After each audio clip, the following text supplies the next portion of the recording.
ሰላም ጤና ይስጥልኝ ውድና የተከበራችሁ የቻናል ቤተሰቦች ሰላማችሁ በዝት ይዋልልኝ። እንዴት ናችሁ? ደህና ናችሁ ወይ?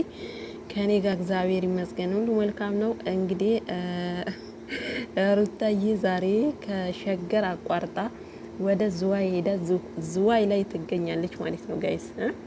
ዛሬ እንግዲህ ሩታ በጣም በሚገርም ሁኔታ ትላንትና እና ሄርሚና አብርሽ ወደ ዝዋይ ሄደው እንደነበረ እዛ ላይ ደግሞ ቪዲዮ ለቀው ዝዋይ ነን ያለነው ከከተማ ወጣ ብለን እየተዝናናን ነው ፈታ ላደርገው ወደ ዝዋይ ይዤው መጥቻለሁ። እኔ ዝዋይን አውቃታለሁ፣ ነገር ግን አብርሽን ለማዝናናት ወደ ዝዋይ መጥቻለሁ ብላ ሄርሚ ቪዲዮ ፖስት አርጋ ነበርና ሩታዬም እንግዲህ እሱን ስታይ ይመስለኛል እንደ ቅናት ነገርም ይሁን ብቻ ፈጣሪ ያውቃል እና አቋርጣ እንግዲህ ከሸገር ተነስታ ወደ ዝዋይ ትገኛለች ማለት ነው። እዛ ሄዳ ደግሞ ለምን እንደመጣች እስኪ ከሷ አንደበት የምንሰማው ይሆናል ጋይስ። ለምን ዝዋይ እንደመጣች ፈልጋለሁ፣ እርቅ እንድናወርድ ፈልጋለሁ። እዚህ የመጣሁት እንግዲህ እሱን ሁሉንም ነገር ልነግረውና ሁሉም ነገር ከልቤ እንደሆነ ላስረዳው ነው የመጣሁት። በእርግጠኝነት ማለት ያው ከልቤ እንደሆነ ሲረዳ አይ ቲንክ ደስተኛ ይሆናል ብዬ አስባለሁ። ምክንያቱም እስከዛሬ ድረስ እኔ እንድመለስ ነበር ሲጠብቀኝ የነበረው እና ግን አንቺ ብዙ እንዳያችሁት ከሆነ ብዙ ጊዜ የራሴን ህይወት ልጀምር ምናምን ብዬ ስለሱ ብዙ ኮምፎርታብል አይደለም፣ ደስተኛ አይደለም ወይ ይደብረዋል ምናምን። ነገር ግን በዛ እሱ ስቲል ነው ለኔ ስሜት እንዳለው የመጣሁት ወደ ቤት ማለት ነው። ሁሉንም ነገር ሰላም አወረደን ለመታረቅ ወይም ደግሞ እርቅ ለማውረድ ነው የመጣሁት ማለት ነው። እና እዚህ ጋር እንግዲህ ሩታ የምትለው ከዚህ በፊት እሱ ነበረ ሲለምነኝ የነበረው፣ አብርሽ ነበረ ሲገፋፋኝ የነበረው፣ እኔ ግን አልፈልግም ብዬ ስገፋው ነበርና ዛሬ ላይ እንግዲህ ነገሮችን አስተካክዬ እና አንድ ላይ ተመልሰን አንድ ጎጆ በአንድ ጣራ ስር ለመኖር እፈልጋለሁ። ከዚህም ደግሞ ከዝዋይ ይዤው ወደ ሸገር ለመመለስ ነው የመጣሁት እያለች ነው ጋይስ። እኔ የገረመኝ ማለት ነው ሩታዬ እዚህ ጋር አሁን ስታወራ ይፋ ያላደረገችው ነገር አለ፣ ያላብራራችው በዳበሳ ያለፈችው ነገር አለ። የምሬን ነው የምላችሁ። ማለት እንዴት አብርሽን ይቅርታ መጠየቅ እንደፈለገች ይፋ አላደረገችም። ምናልባት ድጋሚ ልትበቀለው ይሆን ብያችኋለሁ ከዚህ በፊትም። ምናልባት ደግሞ አላቅም የውጪው ፕሮሰስ እውነት ተሳክቶላት ድጋሚ እሱን ሰብራ ለመሄድ ነው እና ብቻ ፈጣሪ ነው የሚያውቀው የልቧን። ግን መመለስ ብትፈልግ በዙሪያው በሷ ዙሪያና በአብርሽ ዙሪያ በጣም ብዙ ሰዎች አሉና በእንደዛ አይነት መንገድ መጨረስ ትችል ነበረ። እንዴት ነው እሷ እንደዚህ ገፍታ እየመጣችሁ የሚለው ለኔ ጥያቄ ነው ጋይስ። ይብሪ ነው የምላችሁና እንግዲህ አብርሽ በጣም ደንግጧል። እዚህ መምጣቴን ሲሰማ በጣም ደንግጧል። እዚህ ከደረስኩ በኋላ ነው የደወልኩለት ብላለች። እንግዲህ አብርሽ ይመጣል እያለች ነው። አይዶን ነው ግን እንዴት ነው? እኔ ሩታዬን አላመንኳትም ጋይስ፣ የምሬ ነው የምላችሁ። እኔ አላምናትም። ምክንያቱም እማትታይና እንዴት ነው ውስጧን ማግኘት አትችሉም የሩታዬ ማለት ነው። ነገር ግን አብርሽ ደግሞ እንደዚህ ባይገፋትና አለ አይደለ ለልጃቸው ሲሉ አብረው ቢቀጥሉ ደስ ይለኛል እንደኔ ማለት ነው። ግን አሁንም ሩታ ይዛ የመጣችው ሰው ደስታን ከህይወቷ አስወጥታ ዳኒ ወደ ህይወቷ ተመልሷል። አብርሽም እንግዲህ ለመመለስ ያለመፈለጉ ወይም ደግሞ ፍላጎት ሳይኖረው ቀርቶ ሳይሆን ድጋሚ ትሰብረኛለች፣ በዛን ሰዓት ደግሞ ሄርሜላ ትርቀኛለች በሚለው ነው። ገባችሁ? ይሄ ፈርቶ ነውና እስኪ ደግሞ አብርሽ ሲመጣ እንግዲህ ምን እንደሚከተለን እናያለን ጋይስ። ዌልካም። ደህና ነኝ ፈጣሪ ይመስገን። ጠጋ በለው ደስ ቪዲዮ እየቀረጽኩ ነው። ምንድን ነው የፈለግሽው? ሰላምታ አይቀርብም? ምንድን ነው የፈለግሽው? ሰላምታ አይቀርብም? ሰላምታ ሳይሆን ምን አመጣሽ? ምንም ቢሆን የጊዜ ሰላምታ አይቀርማል ከምንም በፊት። ሩታ ኦኬ። ግን ምን ሰሪ መጣሽ? እሺ ለብሮ የምትከታተይኝ በሄድኩበት ቦታ ለብሮ የምትከታተይኝ ፍቅር ነው። ኦኬ ማለት ለምሮ የምትከታተይኝ ለማለት ይከብዳል በእርግጥ እውነት ለመናገር። ምክንያቱም ገና አሁን ነው የመጣሁት አንተ ጋር ዛሬ ድረስ መጣሽ ነው አሁን ግራ ይገባኝ። እዚህ ድረስ የሚያስመጣ ነገር ምን አለ? ተረጋግተላ ለምሮ ማተኝ ነው ተውኩሽ አይደል እንዴ? ተው እንጂ አብርሽ አይባልም። ተረጋጋና አላስረዳም። እሺ በቃ ለቀኩልሽና ሰላም የላኝ ለረፋምሩ ይረፍማ ብዬ ሌላ ሀገር መጣሁኝ። ጭራሽ ያለሁበትን ቦታ ጠይቀሽ መጣሽ እንዴ? ቪዲዮ አላስረዳ። ቆይ ከኔ ምንም ተረጋጋ።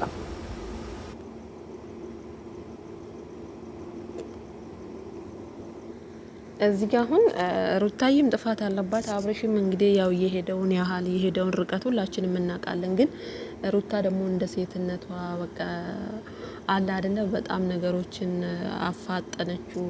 ፍቺው እንዲፈጸምላት ወዲያው ፈለገች፣ እንዲፈርምላት በቃ ብዙ ነገሮችን አድርጋለች። ለዚህ ነው ከመጀመሪያውኑ አዋቂ ይግባበት የእናንተ ጥል ውስጥ አዋቂ የሚባል ሰው ቢኖር ህይወታችሁ በዚህ ልክ አደጋ ላይ አይወድቅም ስንል የነበረው ከመጀመሪያውኑ ለዚህ ነው ጋይስ። ዛሬ ላይ እንግዲህ አብርሽ እኔ ትቼሻለሁ፣ ከዚህ በኋላ እኔ አንቺን አልፈልግሽም፣ በህይወቴ አታስፈልግኝም፣ እኔም ደግሞ አላስፈልግሽም። ነገር ግን ሁለታችን አንድ የሚያደርገን አንድ ልጅ አለን፣ እሱም በጋራ እናሳድጋለን። እኔ የራሴን ላይፍ እየኖርኩ ነው ብሏል ጋይስ። አብርሽ እንግዲህ በአደባባይ ይፋ ወጥቷል ማለት ነው። እንግዲህ ሩታዬ ትዕግስቱን ይስጥሽ፣ የምሬን ነው የምልሽ፣ ትዕግስቱን ይስጥሽ። ኧረ አብርሽ በጣም ተበሳጭቷል ጋይስ። ዱላ ነው የቀረው እዚህ ጋር ዱላ ነው የቀረው። ወይኔ ጉዴ ፈላ። ማድረግ ነው የምፈልገው በቃ ጥራልኝ እሷን እንዴ ሂጂ በቃ ሂጂ ከቻልክ ጥራልኝ እሷን ማናገር ፈልጋለሁ አለች። ምንድነው ቆይ አንቺ ከኔ የምትፈልጊው? እንደውም እሷ ከዚህ በፊት ምን ብላኛለች መሰለኝ? ለማጋጨት ነው ወይ? እኔ ከማንም ጋር አላጋጭም። ነገር ግን ምን ብላኛለች መሰለኝ? ያንቺ ፍላጎት ከሆነ ከህይወታችሁ ወጣለሁ ስላለች እንደውም ፍላጎቴ እንደሆነ ላጋፍ ፈልጋለሁ። ጥራ ረፈደ ብዙ ነገር እዚህ ጋር እኔ በጣም የገረመኝ ነገር ማለት ጋይስ ከዚህ በፊት ስንት ጊዜ አብርሽ ሲመላለስ ማለት ነው ሩታ ነበረች ረፈደ የት ነበርክ ስትል የነበረው ሩታ ነች። እና ዛሬ ከአብርሽ አፍ ስሰማ እኔ ሳቄ ማቆጣጠር ነው ያቃተኝ እውነቱን ለመናገር ማለት ነውና እኔ በጣም ነው የገረመኝ። እስኪ ደግመን እንየው ጋይስ። ተቀይሯል። አሁን ረፍዷል። እንደለምንሽ ሳምንትና በአንድ ሳምንት ውስጥ ምን እንደለምንሽ ነው ወይ ተጠብቀሽ ነበር? አለምንሽም እንደገባሽ አሁን የኔ መመለስ እንደዚህ አይተክ ሊሆን ይችላል። አንተ እንደዚህ እንደሆን ይሆን ያለው በደንብ ጠንቅቄ አውቃለሁ። አንተ አታውቂኝም። የድሮውን አብርሃም አታገኙም። ገባሽ? የድሮውን አብርሃም ልታገኙ አትችልም። ሄርሜላ በደንብ ቀይረዋለች። መብቴ ነው አይደለ? መብት አለኝ። ማንንም ያስገድደኝ አይችልም። ማንንም አያስገድደኝ። በቃ ወደሽና ፈቅደሽ ነው 80ሺን ቀደሽ ዛሬ ላይ ራስሽ ላይ ዛሬ ነው እንዴ? ቆይ 80 ፈቅደሽ ታየክ ዛሬ ነው እንዴ ታየ እንዴ? ከዛ በኋላ እኮ ብዙ ነገሮች ተፈጥሯል አይደል እንዴ? ራስሽ ላይ እየኖርኩኝ ነው። በቃ ተይኝ በእግዚአብሔር እንዴ። ይኸውልሽ ሩታዬ እዚህ ጋር አሁን 80 ወደሽና ፈቅደሽ ነው 80 የቀደድሽው እያለ ነው አብርሽ። እውነት ነው። ግን 80 ከተቀደደ በኋላ ራሱ ወደ ህይወቱ ተመልሰሽ በዛን ልክ ልቡን ሰብረሽዋል። እውነቱን ለመናገር ማለት ነው። አሁን አብርሽ ላለመመለስ ፈልጉ ሳይሆን ድጋሚ ከሰው ታሳጣኛለች፣ እንዴት ነው የሆነ ሰው አልባ ታደርገኛለች ብሎ ነው የፈራው። የምሬ ነው የምላችሁ፣ ብቻዬን ነው የምቀረው ብሎ ነው የፈራው።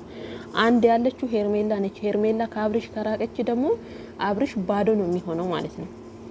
አሁንም ሩታ ሄዳ ምን ለማድረግ ነው ፍላጎቷ? አብርሽንና ሄርሜላ ለያይታ ከዛ በኋላ አብርሽን ብቻውን እንዲቀር ነው የምትፈልገው። ማንኛውም ሴት እንደ ሄርሜላ ሆና አትለማመጥም። ወንድን የሚለማመጥ ሰው ሴት እኔ አላየውም ከሄርሜላ ውጪ ማለት ነው። ስለዚህ እንደ ሄርሜላ ደግሞ መስዋዕት የምትከፍል ለፍቅር ትኖራለች ብዬ አላስብም እውነቱን ለመናገር። ስለዚህ ሩታ አሁን ምናልባት ሁለቱን ለማለያየት ካልሆነ በስተቀር ድጋሚ ወደ ህይወታቸው ወደ አንድ ላይ እንሁን ብላ የመምጣቷ ምክንያት ሁለቱን ለማለያየት ካልሆነ በስተቀር እውነት አብርሽና ሩታ በአንድ ጣራ ለመኖር ፈልጋ አይደለም። ገባሽ? እኔና አንቺ የሚያገናኘን አንድና አንድ ልጃችን ብቻ ነው። በልጃችን ጉዳይ በየትኛውም ነገር እንገናኛለን። ከዛ ውጪ ግን አትድረሽብኝ። ልብህንም አፍህንም አንድ አድርገው። ሄርሜላ አንድ አይደለም። ልብህ ሌላ ጋር ነው፣ አፍህ ሌላ ጋር ነው። በደንብ ነው እኮ ጠንቅቄ ነው ማቀስ። ስለዚህ ለስሜት እዚህ ጋር ሩታ ምናለች? ልብህ ሌላ ነው፣ አፍህ ሌላ ነው። እንግዲህ ባለፈው ነው እንደዛ ከተጫወተችበት ጊዜ አንስታ ነው አብርሽን የምታውቀው ማለት ነው። በእርግጥ አብርሽ የዋህ ነው፣ በሰው ይመራል፣ የሆነ አለ አይደለ ሰው ይቀያይረዋል አብርሽም ማለት ነው። በራሱ አቋም ሳይሆን በሰው አቋም ነው የሚሄደው። ሻንጣዬን ይዤልሽ እመጣለሁ፣ ከዛ አብረን እንኖራለን። እሺ በቃ አይ የማይሆን ከሆነ ግን ወደ ሌላ ነገር ነው የምንገባው ማለት ነው። ችግር የለም። አስገደደሽ እንደምታኖርኝ ቤት እወጣለሁ እኮ። አይ ወደ ሌላ ነገር መግባት አልፈልግም ስላልክ ሁለት ምርጫ ይኖርሃል። እመጣለሁ። ሁለት ምርጫ ይኖርሃል። ይሄ ምንድን ነው? ማለት አብርሽ ግን የምሬ ነው። ወይም ደግሞ አስበህ ድረስበት። እሱ አሁን ግን ተሳውቀው እኮ ፈልጎ ነው እኮ እንጂ ቅርነሽ እኔ አልሄድም። እንዴት?